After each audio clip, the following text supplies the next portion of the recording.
Part 1. You will hear a conversation between two students about buying a used car.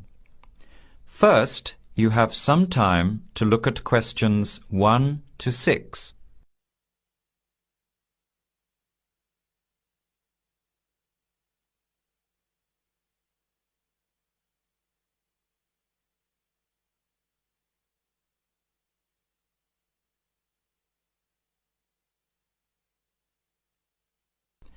Answer the questions as you listen. You will not hear the recording a second time. Listen carefully to the conversation and answer questions 1 to 6.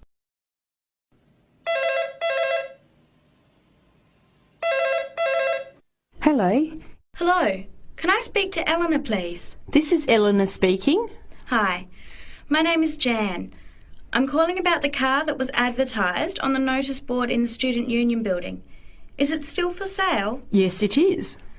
Your ad says it's a 1985 Celica, in good condition. It's old, but it has been well looked after. My family has had the car for 10 years. I'm just the third owner and my mother had it before me, so we know its history. We've got all the receipts and records. It's had regular maintenance and the brakes were done last year. It runs really well but looks its age. Why are you selling it, by the way? Well, I'm going overseas next month to study. I'll be away for at least 2 years, so I have to sell it. Unfortunately, it's been a good car. You want $1,500, is that right? I was asking $2,000, but since I need to sell it quickly, I've reduced the price. Would you like to come and take it for a drive? I don't live far from the university. Yes, I'd like to have a look. What time would suit you? Any time this evening is fine. Well, I finish classes at 6 o'clock. How about straight after that? Say 6:30? Great, I'll give you directions. When you leave the main gate of the university, turn left on South Road and keep going until you get to the Grand Cinema. Take the first right, that's Princess Street. I'm at number 88 on the right. So it's 80 Princess Street. No, it's 88 Princess Street and the suburb is Parkwood. You'll see the car parked in front. It's the red one with the for sale sign on it. Okay, thanks Eleanor. I'll see you later. Bye. Before you hear the rest of the conversation, you have some time to look at questions 7 to 10.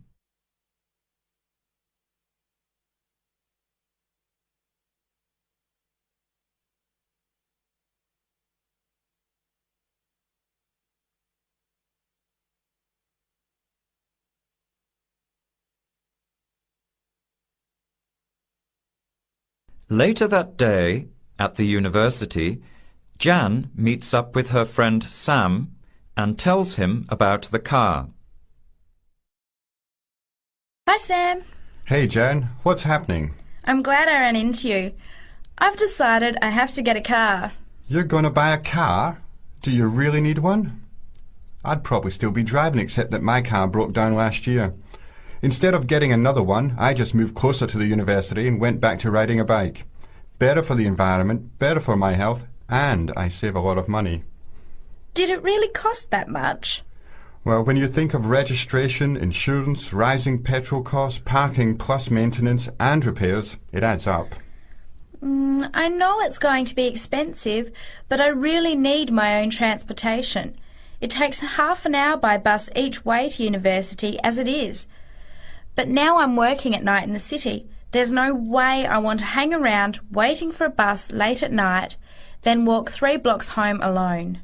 Hey, I think you've got a point there. So what kind of car are you looking at? It's an 85 Celica, same kind as I used to have. The owner's asking $1,500.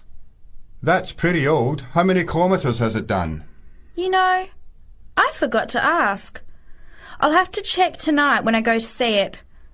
Would you be able to come with me to have a look? At about 6:30? Sure, I'll come, but I don't know a lot about cars. I do know one thing, though. I wouldn't buy an old car without having a mechanic look at it first. That's a good idea. But won't it cost a lot? Not really. You can get a check done through the Automobile Association for $80, and it comes with a report on the condition of the car. It can save you a lot of money in the long run. I'll keep that in mind. So we have to get to Parkwood at 6:30. Do you want to take the bus? It goes straight down South Road every 15 minutes. Or maybe we could walk.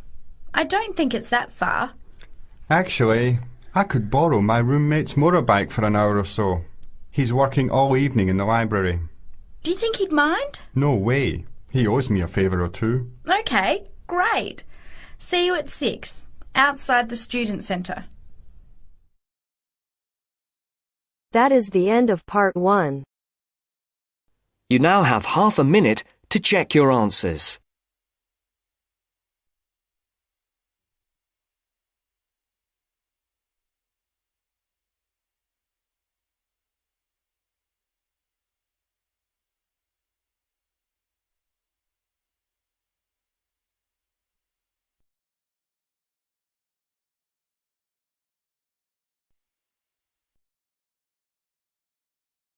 Now turns to part 2. Part 2. You are going to hear a travel agent discussing a holiday booking with 2 customers. Look at questions 11 to 13.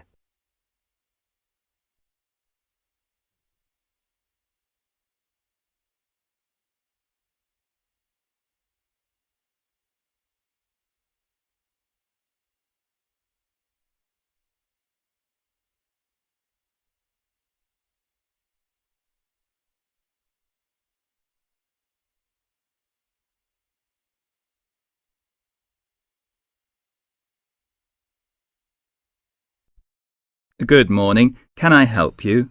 Yes, good morning. We'd like to book a holiday for July, please. Certainly. Where did you have in mind? Oh, well, we haven't thought a lot about it, really. We'd just like to go somewhere hot, you know, and it must be in July. I see. Well, let's get the dates cleared up first, then we can see about availability. What part of July were you thinking of? Oh, well, you see, we have slightly different holidays. I've got the whole month except for the last 5 days, so I could go from the 1st to the 26th. But my friend here doesn't start until the 7th, so I suppose it will have to be the middle 2 weeks, really. Yes, but I've got to be back before the 23rd. OK. Now, let's find a destination. Before the talk continues, look at questions 14 to 20.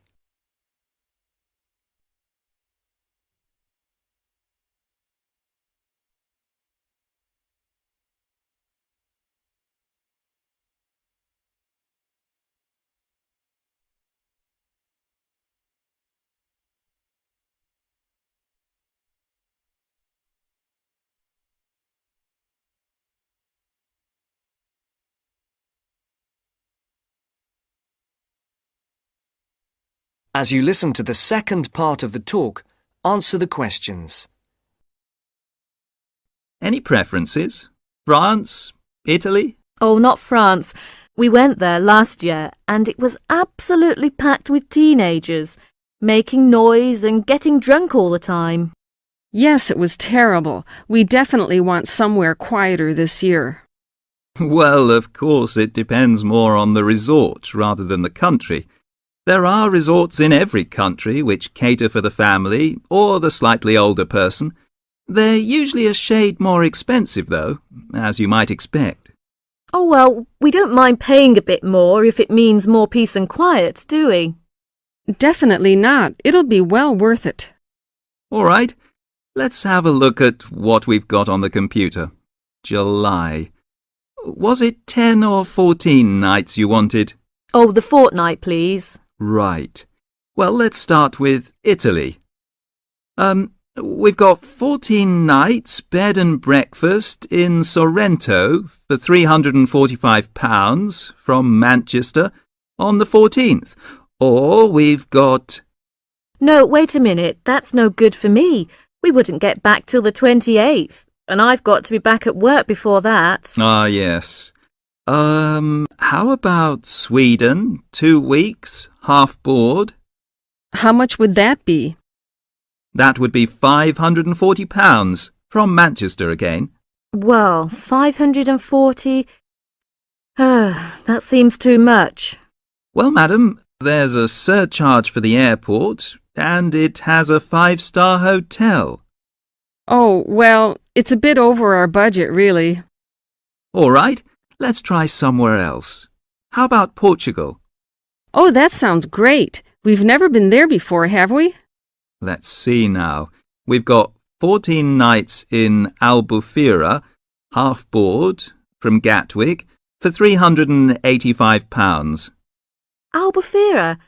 Oh, wait a minute. Did you say the flight was from London? That's right, from Gatwick. Oh, well, we'd prefer a flight from the north somewhere. Manchester, perhaps, or even Glasgow. That is the end of part 2. You now have half a minute to check your answers.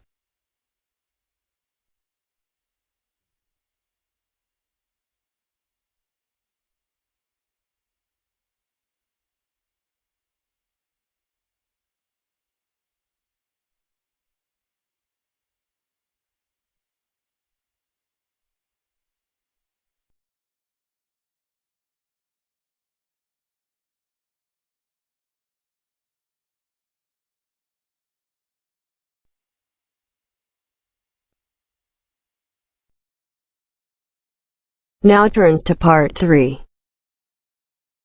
Part 3. You are going to hear a conversation between an interviewer and a professor. First, you have some time to look at questions 21 to 26.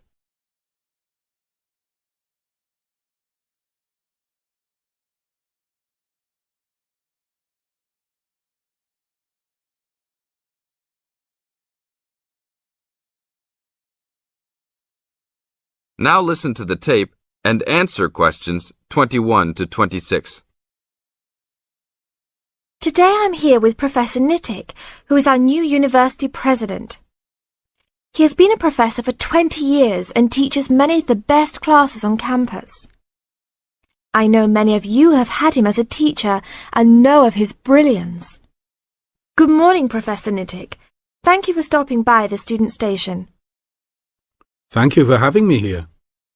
It is always great to get to meet many of the students who are involved with our school. I haven't been here since 2 years ago. Yes, I remember at that time you were still teaching every semester. 2 years later, you're only teaching every once in a while. But it seems like you are still always busy. The administration world is just as busy as the teaching world for you. How do you stay in touch with the university, even with the change in your everyday duties? I try to stay in touch with what is popular with the university students. I usually spend time with as many students as I can. They usually give me insight into what the new concerns and beliefs are for the new generation. On top of that, I try to be as youthful as I can. I consider myself to be youthful, at least for my age. So I always have a good time and try to stay young. I try my best to not just be a teacher, but also participate in university life. Interesting. So are you still doing lots of academic work, or are you mostly concentrating on administrative affairs? Well, I mostly do administrative affairs now, but that doesn't mean that I still don't have a very deep interest in academic matters. I often visit other campuses around the world and meet other professors in my field. I learn the most by travelling and seeing the different places of the world and the different fields of thought. I even did a television programme last month in Manchester. Will you be on television any time soon then? Well, you can call the television station and see if I will be on television any time soon. Maybe I will be on the news report. I don't think it is really that significant, though. Oh, really? That sounds great. I will remember to look out for you. Let's move on. With all your busy travelling recently, how do you find time for your personal life? I try to keep my university life separate from my personal life. Sometimes it's hard to find time to just take my wife and 3 kids out for a family dinner, but usually we all manage to get together every few days. I'm taking a few weeks off next month to take my family down to South America, to Brazil for a few days. I can't wait to just sit on the beach. Wow, that sounds like a wonderful trip. Professor Nittick, could you tell the audience a little about what goes on in an average day of a university administrator? An average day? Oh, I don't think there is such thing as an average day for me. The last few weeks I've been travelling all the time. I can be in Los Angeles in the morning and in New York by the afternoon and back to Los Angeles by the evening. Sometimes I will spend the whole week at a new university, showing the new administrators the ins and outs of running a university. Sometimes I can spend the whole day in the office on the phone. So there really is no average day for me. I guess that is because I do so many different tasks. Sorry to let all the viewers down, but that is the plain truth. Now look at questions 27 to 30.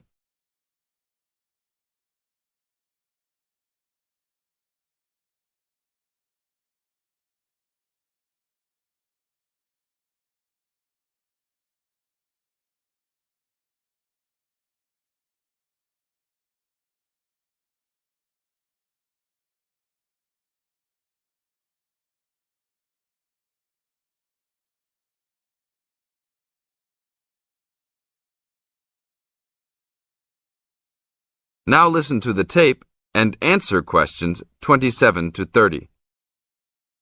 Well, I guess I can sum it up for them. You are a busy man. That is probably a good description.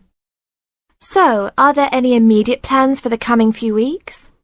Well, I'm in Los Angeles for the next 2 days, and then I fly to Colorado to meet a new prospective professor for our university. I will be in Colorado for about a week. Then I go to Japan for the next 10 days to meet with our university branch in Japan about record sales there. After that, I return to Los Angeles for a week, just in time for the graduation of the class of 2001. There you have it, my next month's schedule. Thank you very much, Professor Nittick. I always enjoy having you on our show. We hope to have you back on our show next time.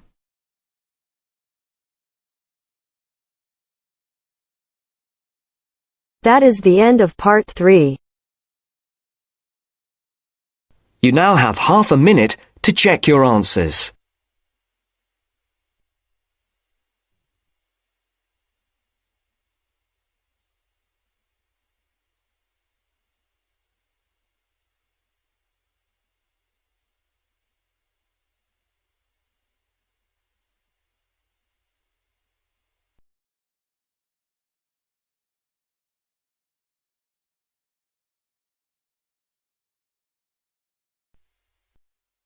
Now turns to part 4.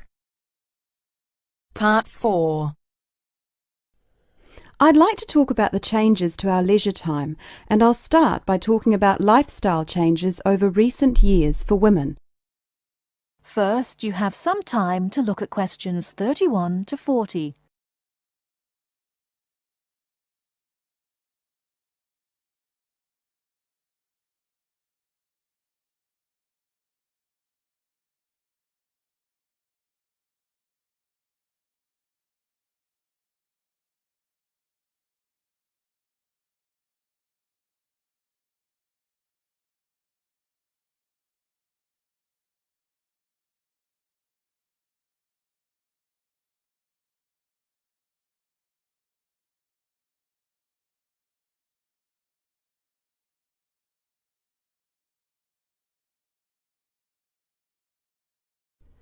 Now listen carefully and answer questions 31 to 40.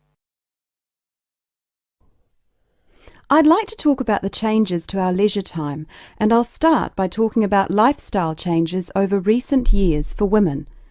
As we all know, the wife and mother of the family has traditionally been responsible for organising and completing household tasks for the family. However, particularly over the last decade or so, we have seen a greater number of women continuing to work after marriage and returning to work after having children. This has significantly reduced the amount of time available for household chores. The result is that nowadays the majority of people own and regularly use products such as dishwashers or microwaves. The modern family often considers hours spent on cleaning and cooking as a waste of valuable time, and generally we are all interested in finding ways of reducing the number of hours we need to devote to such tasks. While washing machines have long been thought of as necessities by families, nowadays so too are microwaves and dishwashers. These goods can drastically reduce the amount of time we need to spend running our home and increase the amount of time available not only to go to work, but also to spend on leisure pursuits. As society develops and we become richer, we put more value on our leisure time and our possessions. The richer a society, the more demanding it becomes. People are no longer happy to work long hours for little return. Expensive holidays, expensive clothes and cars all become more important the more materialistic the society in which we live. Acquiring things and joining the race of acquisition means that modern society spends a lot of time and money purchasing unnecessary goods. Although expensive and persuasive marketing techniques are partly responsible, the demand for such goods often comes from young professionals, those with the money to endlessly upgrade things simply because a better model is made available. Our obsession with the newest and best products available, while good for the economy, can also have a negative impact on the environment. It is not appropriate to overproduce appliances and overuse electricity to keep these unnecessary appliances operating in our homes. We often forget about the damage we have done to and continue to do to the environment. Others opposed to the overuse of appliances and technology also argue that from a social point of view, over-reliance on gadgets means that people are losing the ability to be creative. Traditionally, it was considered an enviable skill to prepare meals night after night for our families. Nowadays, women are more likely to gain approval from others for their success in their careers than their ability in the kitchen. Along with microwaves have come ready-cooked meals, pre-washed vegetables, and our reliance on takeaway food when we are too busy to cook it ourselves. While there are obvious advantages and disadvantages to our increasingly active buying behaviour and changing wants and desires, it is likely that our desire to purchase labour-saving items will continue, so it is therefore inevitable that production of such goods will increase. We can only hope to educate ourselves and our children to buy goods we need, not just goods that are available, and we must also consider their environmental impact. In short, moderation is the most important word for the future. I thank you very much for coming today and listening. That is the end of part 4.